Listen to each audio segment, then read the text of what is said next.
नाभिक स्नेही प्रतिस्थापन अभिक्रियाएं वे अभिक्रियाएं होती हैं जिनमें कि एक नाभिक स्नेही के स्थान पर दूसरा नाभिक स्नेही आता है, और नाभिक स्नेही प्रतिस्थापन अभिक्रियाओं को हम एसन अभिक्रिया भी कहते हैं।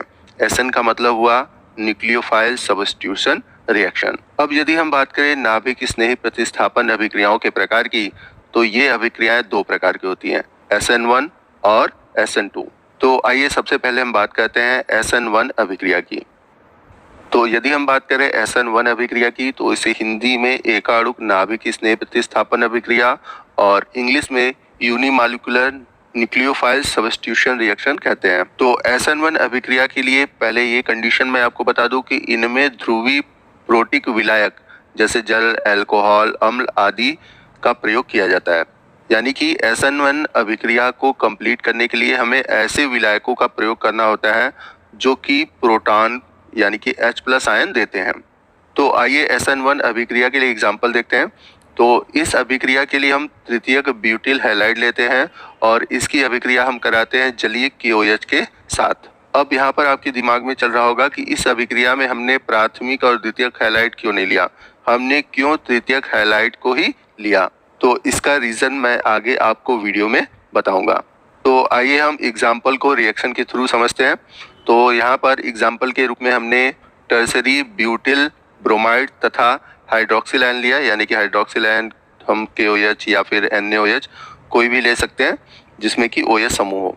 तो OH समूह इसलिए लिया जाता है क्योंकि हमें नाभिक स्नेही मिल सके। तो तृतीयक ब्यूटिल ब्रोमाइड का स्ट्रक्चर हम कैसे बनाएंगे, तो यहाँ पर ब्यूटिल लिखा हुआ है, ब्यूटिल का मतलब 4 कार्बन हुआ, और यहाँ पर तृतीयक का मतलब हुआ 3 डिग्री। तो 3 डिग्री वाला कार्बन हम कैसे प्राप्त करेंगे, जब हम एक कार्बन को 3 कार्बन से जोड़ेंगे। तो आइए तृतीयक ब्यूटिल ब्रोमाइड का स्ट्रक्चर बनाते हैं। तो यहाँ पर एक कार्बन को हमने ब्रोमीन से जोड़ दिया क्योंकि यहाँ पर हैलोजन समूह के रूप में ब्रोमीन है। अब इस कार्बन को हम 3 अलग अलग कार्बन से जोड़ेंगे और सभी कार्बन को बैलेंस करेंगे। तो यहाँ पर हमने हर एक कार्बन के साथ 3 हाइड्रोजन जोड़ दिया क्योंकि हम सभी जानते हैं कार्बन की वैलेंसी कितनी होती है, 4 होती है। तो यहाँ पर हमें टर्सरी ब्यूटिल ब्रोमाइड यानी कि तृतीयक ब्यूटिल ब्रोमाइड मिल गया। अब इसकी अभिक्रिया हमें किससे करानी है, इसकी अभिक्रिया हमें करानी है हाइड्रोक्सी आयन यानी कि OH- आयन। अब यह OH- आयन किससे मिलेगा, KOH से मिलेगा क्योंकि हमने रिएक्शन में भी पढ़ा। ठीक है, अब ये जो OH- आयन है हम सभी जानते हैं यह एक नाभिक स्नेही है। अब ये क्या करेगा, ब्रोमीन को उसके स्थान पर हटा देगा यानी कि उसे प्रतिस्थापित कर देगा और उसके स्थान पर जुड़ जाएगा, और इस प्रकार से उसके स्थान पर जुड़कर ये बनाएगा अल्कोहल। तो ये आप देख सकते हैं OH- आयन है। तो ये क्या करेगा, तृतीयक ब्यूटिल ब्रोमाइड जिसे हम IPSC नाम पद्धति में 2-ब्रोमो 2-मेथिल प्रोपेन भी कह सकते हैं, इसके ब्रोमीन को प्रतिस्थापित करेगा और प्रतिस्थापित करके अल्कोहल बनाएगा। तो यहाँ पर अल्कोहल के रूप में मिलेगा टर्सरी ब्यूटिल अल्कोहल जिसका IPSC नेम होगा 2-मेथिल प्रोपेन 2-ऑल, और ब्रोमीन यहाँ पर क्या होगा, अलग हो जाएगा यानी कि प्रतिस्थापित हो जाएगा। तो ये जो ब्रोमीन निगेटिव है वो पोटेशियम पॉजिटिव के साथ जुड़ता है।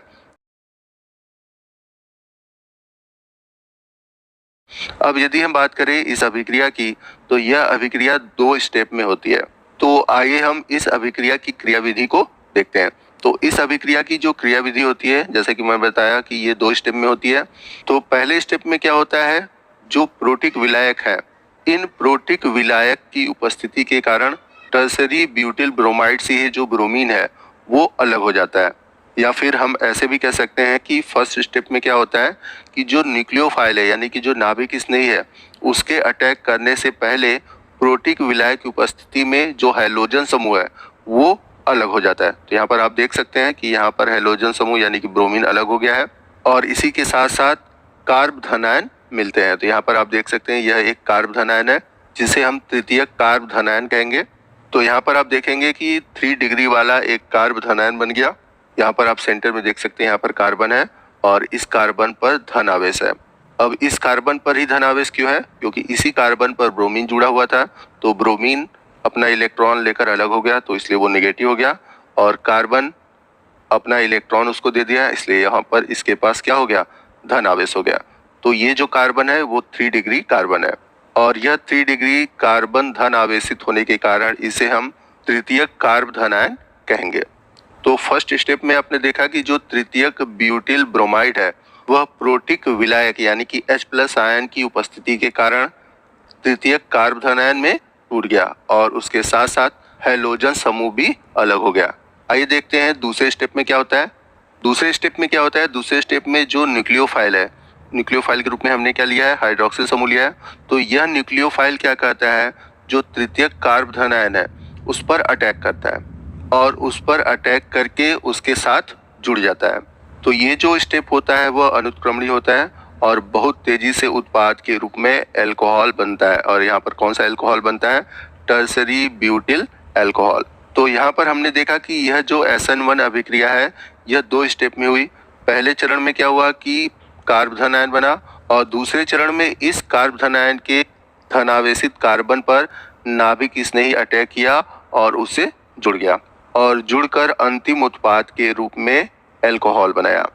तो आइए हम देखते हैं कि कैसे हम इसकी क्रियाविधि के बारे में लिखेंगे। तो जैसा कि पीछे हमने देखा कि यह जो अभिक्रिया है यह 2 पदों में होती है। पहले पद में मध्यवर्ती कार्बोकैटायन या फिर हम कह सकते हैं कार्बो धन आयन बनता है और यह अभिक्रिया धीमी होती है। परंतु इस अभिक्रिया में जो कार्बो धन आयन बना है वह एक तृतीयक कार्बो धन आयन है जो कि बहुत ही अधिक अस्थायी होता है, जिसके कारण इस पर OH- आयन प्रहार करता है और तेजी से प्रोडक्ट का निर्माण होता है।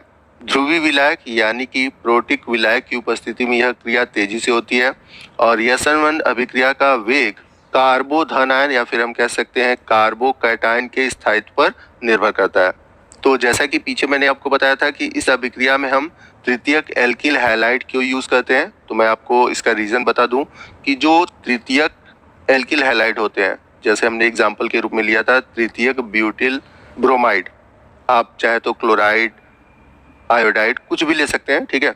तो जो तृतीयक ब्यूटिल ब्रोमाइड है इसमें टर्सरी कार्बोकैटायन या फिर हम कह सकते हैं तृतीयक कार्बोधन आयन होता है। यह तृतीयक कार्बोधन आयन द्वितीयक और प्राथमिक कार्बोधन आयन से अधिक स्थायी होता है और इसी कारण से जो तृतीयक हैलाइड होते हैं वह SN1 अभिक्रिया बहुत तेजी से देते हैं और इस कारण ही हमने SN1 अभिक्रिया में तृतीयक हैलाइड का प्रयोग किया। तो SN1 अभिक्रिया के लिए जो हैलाइडों का घटता हुआ क्रम है मैंने नीचे लिखा हुआ है। सबसे अधिक तृतीयक हैलाइड, उससे कम द्वितीयक हैलाइड और सबसे कम प्राथमिक हैलाइड देते हैं। तो यहाँ पर आप देख सकते हैं कि इस अभिक्रिया में जो तृतीयक कार्बोधन आयन बना हुआ है और मैंने पीछे बताया था कि जो तृतीयक कार्बोधन आयन ये अधिक स्थायी होता है और अधिक स्थायी होने के कारण ये बहुत अधिक सक्रिय होता है और अधिक सक्रिय होने के कारण इस पर जो नाभिक स्नेही है बहुत तेजी से अटैक करता है और यह अभिक्रिया बहुत तेजी से होती है। यदि इस अभिक्रिया में हम प्राथमिक या द्वितीयक हैलाइड लेते तो यहाँ पर हमारा जो उत्पाद बनता वो प्राथमिक या द्वितीयक कार्बोधन आयन बनता और ये कम स्थायी होने के कारण बहुत ही धीमे अभिक्रिया को देता, यानी कि तब जो यह अभिक्रिया होती तो यह अभिक्रिया बहुत ही धीरे धीरे होती है। दूसरा इंपॉर्टेंट चीज है कि इस अभिक्रिया को हम SN1 अभिक्रिया क्यों कहते हैं, यानी कि इस अभिक्रिया को हम एकाणुक नाभिक स्नेही प्रतिस्थापन अभिक्रिया क्यों कहते हैं। तो जैसा कि हमने देखा यह अभिक्रिया 2 चरणों में होती है और जो पहला स्टेप है यानी कि जो पहला चरण है वो बहुत ही स्लो यानी कि बहुत ही मंद गति से होती है, जबकि इसका जो दूसरा स्टेप है यानी कि चरण 2 है वो बहुत ही तेजी से होता है। तो हम सभी ने केमिकल काइनेटिक्स में पढ़ रखा है कि जब भी कोई अभिक्रिया होती है तो उस अभिक्रिया की जो दर है यानी कि रेट ऑफ रिएक्शन है वो डिपेंड करता है कि वो कितना स्लो हो रही है, यानी कि वह स्लो अभिक्रिया पर निर्भर करती है। तो जो स्लो स्टेप होते हैं वही रेट ऑफ रिएक्शन को डिसाइड करते हैं। तो फर्स्ट स्टेप में हम देख रहे हैं कि यहाँ पर केवल एल्किल हैलाइड ही भाग ले रहा है, OH तो दूसरे स्टेप में आ रहा है। तो इस अभिक्रिया में देखेंगे कि जो प्रथम चरण में केवल RX ही भाग ले रहा है यानी कि टर्सरी ब्यूटिल ब्रोमाइड ही भाग ले रहा है। तो इसके लिए जो अभिक्रिया की दर होगी यानी कि रेट ऑफ रिएक्शन होगी वो बराबर होगी K active mass of RX। तो यहाँ पर हम देख सकते हैं कि जो अभिक्रिया की दर को डिसाइड कर रहा है केवल एल्किल हैलाइड ही डिसाइड कर रहा है, यानी कि एक ही अणु डिसाइड कर रहा है, इसलिए इस अभिक्रिया को हम बोलते हैं SN1 रिएक्शन। और यहाँ पर हमें एक बात का और ध्यान रखना है कि इस अभिक्रिया पर स्टेरिक प्रभाव का कोई प्रभाव नहीं पड़ता।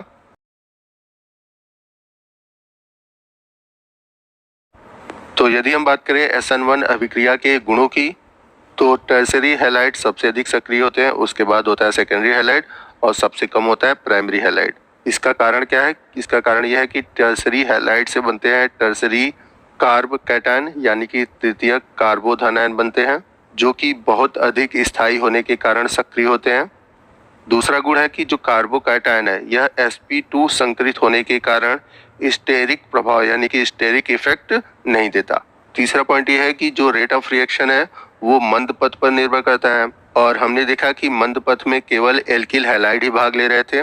इस कारण इस अभिक्रिया की जो आणविकता थी वो थी 1 और इस कारण ही इस अभिक्रिया का नाम है SN1 यानी कि एकाणुक नाभिक स्नेही प्रतिस्थापन अभिक्रिया। इसके अलावा एक पॉइंट हमें और याद रखना है, चाहे SN1 अभिक्रिया हो या फिर SN2 अभिक्रिया हो, यह रूल जो है दोनों के लिए लागू होगा। तो यहाँ पर हम देख सकते हैं कि जो एल्किल आयोडाइड है वो सबसे अधिक सक्रिय है, उससे कम एल्किल ब्रोमाइड, उससे कम एल्किल क्लोराइड और सबसे कम एल्किल फ्लोराइड होती है। तो ये सक्रियता का घटता हुआ क्रम है और इसका रीजन क्या है? तो हम सभी जानते हैं कि वर्ग में जो सबसे ऊपर की ओर होता है फ्लोरीन, फिर उसके बाद क्लोरीन, उसके बाद ब्रोमीन, उसके बाद आयोडीन होता है। और हम सभी जानते हैं कि जैसे जैसे हम वर्ग में नीचे की ओर जाते हैं तो परमाणु का जो आकार है यानी कि जो परमाणु की त्रिज्या है वो बढ़ती जाती है। तो यदि आकार बढ़ेगा यानी कि त्रिज्या बढ़ेगी तो इनके बीच की जो बंध की लंबाई है वो भी बढ़ेगी। तो यदि बंध की लंबाई बढ़ेगी तो जो बॉन्ड इंथैल्पी है वो घटेगी।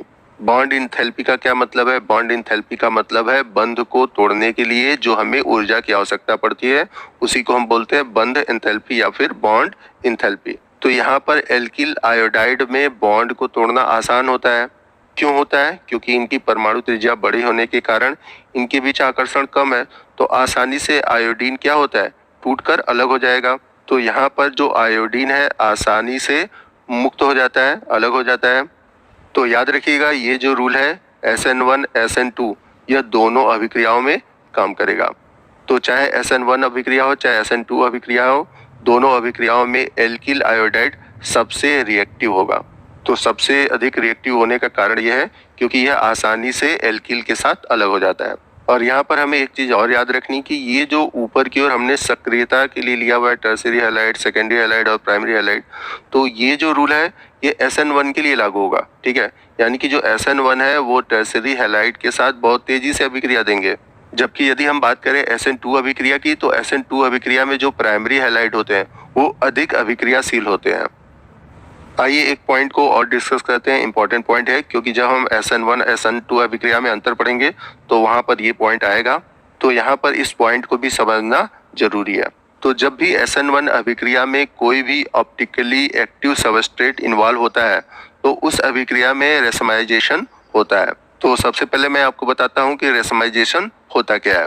तो यदि हम बात करें रेसमाइजेशन की तो रेसमाइजेशन रेशमिक मिक्सचर बनने की एक प्रक्रिया है। तो रेशमिक मिक्सचर क्या होता है? रेशमिक मिक्सचर वह मिक्सचर होता है जिसमें कि हम डेक्स्ट्रो और लीवो दोनों को इक्वल कंसंट्रेशन में एक सोल्यूशन में मिक्स कर दूं तो ऐसे सोल्यूशन को हम बोलेंगे रेशमिक मिक्सचर। और ऐसे सोल्यूशन का जो रोटेशन होता है वो 0 होता है। जैसा कि यहाँ पर हमने एग्जाम्पल के रूप में लिया हुआ है, ये हमारा एक सबस्ट्रेट मॉलिक्यूल है जिसका कन्फिगरेशन है S और इसका नाम है आइडोफिनाइल एथेन। तो जब यह एक न्यूक्लियोफाइल से रिएक्ट करेगा तो सबसे पहले कार्बोकैटायन बनेगा, जैसा कि पीछे भी हमने देखा था। तो यहाँ पर जो आयोडीन एटम है वो निकल जाएगा और बन जाएगा कार्बोकैटायन। तो यहाँ पर जो कार्बोकैटायन बना है उसका जो नेचर होता है वो होता है प्लेनर और इसका जो हाइब्रिडाइजेशन होता है यानी जो संकरण होता है वो sp2 होता है। अब इस कार्बोकैटायन पर जो न्यूक्लियोफाइल है वो अटैक करेगा। तो ये जो कार्बोकैटायन है वो प्लेनर होने की वजह से इस पे जो न्यूक्लियोफाइल वो अटैक करेगा वो 2 तरीके से अटैक कर सकता है, पीछे से भी और आगे से भी। जैसा कि आप फिगर में देख सकते हैं कि एक A डायरेक्शन है और दूसरा B डायरेक्शन है। तो A डायरेक्शन में जो न्यूक्लियोफाइल है वो पीछे से अटैक किया हुआ है और जो B डायरेक्शन है उसमें आप देख सकते हैं जो न्यूक्लियोफाइल है वो आगे से अटैक किया हुआ है। तो जब A साइड से न्यूक्लियोफाइल अटैक करता है तो R कन्फिग्रेशन बनता है और यदि B साइड से अटैक करता है तो S कन्फिग्रेशन बनता है। और दोनों साइड से अटैक करने की जो प्रोबेबिलिटी होती है वो इक्वल होती है और इस कारण ही R और S जो है वो इक्वल अमाउंट में मिलते हैं। और यदि किसी सोल्यूशन में R और S इक्वल अमाउंट में मिलते हैं तो वो सोल्यूशन रेशमिक होता है। तो यहाँ पर दोनों इक्वल अमाउंट में बनने के कारण यहाँ पर हुआ रेशमाइजेशन।